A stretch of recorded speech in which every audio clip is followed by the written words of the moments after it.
The benefit of winning that particular battle was to become awake, aware, if you like, that the battlefield existed.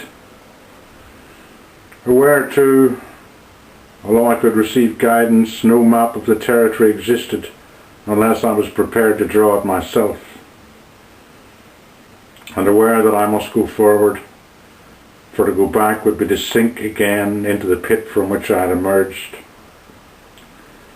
And reflecting on the battle, once upon a time, as I sat on the grass looking over the lake, a beautiful fairy sat down beside me. She held my hand, stroked the back of it gently, and asked me why I was crying. I had not known I was crying. "I don't know," I said. "Perhaps I am happy, or perhaps I am sad." But whatever I said, the tears would not stop. I said that the peace, the surroundings and the beauty filled me with awe. Who was I to enjoy such beautiful things? She allowed me to cry, she allowed me to sob, she allowed me to feel a despair. She just kept stroking my hand. "You are beautiful too," she said. "You belong with beautiful things. Why else would I come to sit by your side?" That was my first meeting with the beautiful fairy. She has been a constant in my life ever since. She lit a torch for me that day, a torch called hope. She promised me that it would never be extinguished. I can lock it away in a cupboard. I can deny its existence, but it will always remain lit.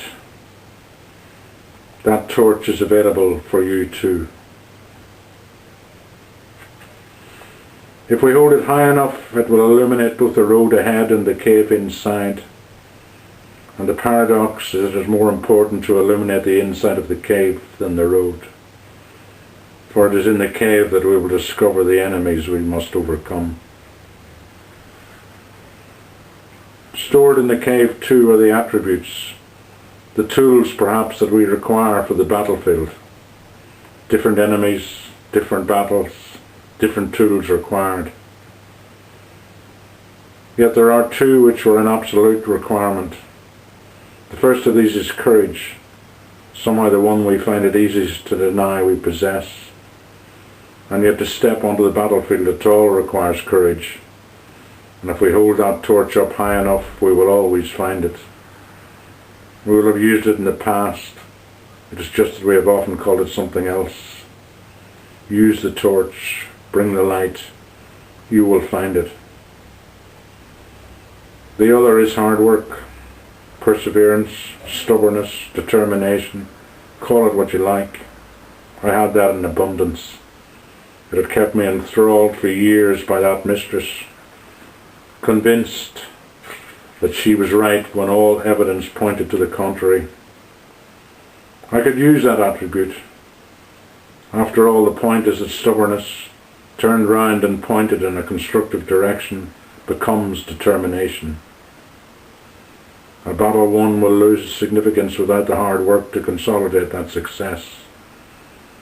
We must overcome the human inclination to inertia and put in the effort.